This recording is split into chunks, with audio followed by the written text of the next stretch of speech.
Mike Muller from MikeMuller.net. I can't understand how a race that's so straightforward and so plain, easy to understand, for 2 hours gets to be so chaotic at the end. Looking at the results, Greg Biffle. Hey, did I call it this time? Finally, I got one right. Jack Roush, this one's for you. Finally, Ford wins. Solid win, too. Greg Erwin, his crew chief, made a 4-tire call at Indianapolis, lost the race. Today he made the 2-tire call, said, hey, I remember Indianapolis last week. You know, I know why I lost last week. Wasn't going to lose that way this week. I might lose because of what I did, but I'm not going to lose the same way. So he went with a 2-tire call the last time around. 20 laps to go, about 50 miles. Jeff Gordon, dominating the race down the stretch, went with 4 tires. So did Kevin Harvick, so did Denny Hamlin, so did all those other guys that were looking like they were going to beat Greg Biffle. 4 tires. They only had 6 laps on their tires, only 6 laps of green under their tires. So Greg Biffle said, hey, I couldn't believe those guys took 4. Why'd they need 4? He took 2, got track position, right up front on the front row for the final restart. 20 laps to go. Blew him away down the stretch. Won by 3.5 seconds, 4 seconds. He had a 5-second lead at one time.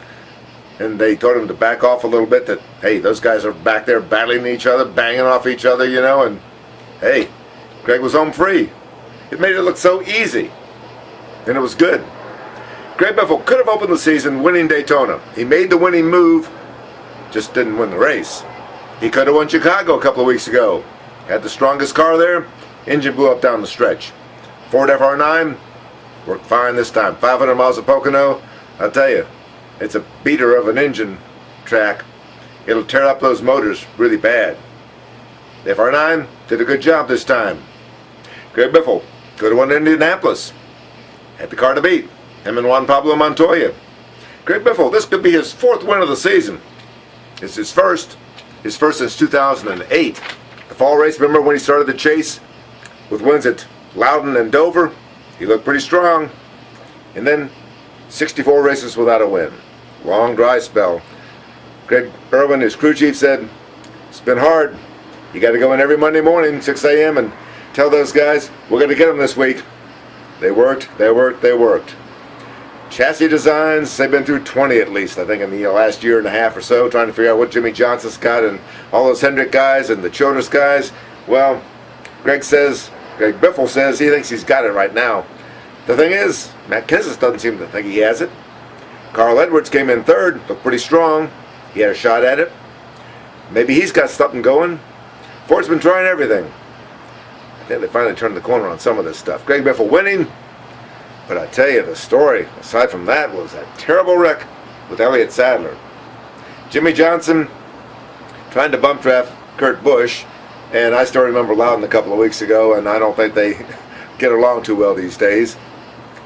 Jimmy was behind Kurt, bumped him a little too hard, got him into Clint Boyer, into the wall. Bad crash for Kurt. Bad crash. Jimmy barely escaped. Kurt bounced off the wall and bounced off the other wall and crashed and crashed and crashed, and behind them, Elliott Sadler tried to back off. Got hit from behind, went straight first into the nose first into the outside, into the inside wall. A frightening crash. If you see the video on that, and I'm going to look for it for you on MikeMuller.net, it was one of the worst crashes some of these guys have seen in 40 years of racing. Thank God for the Hans device. Thank God for the fact that NASCAR's got these cars safe. That was a vicious crash.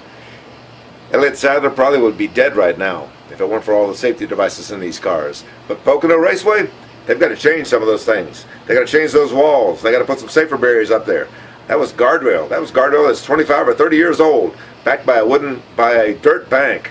Not safe. Too much grass next to the racetrack too. Like Greg Biffle said, you can't have grass next to a place where you're running 200 miles an hour down the backstretch.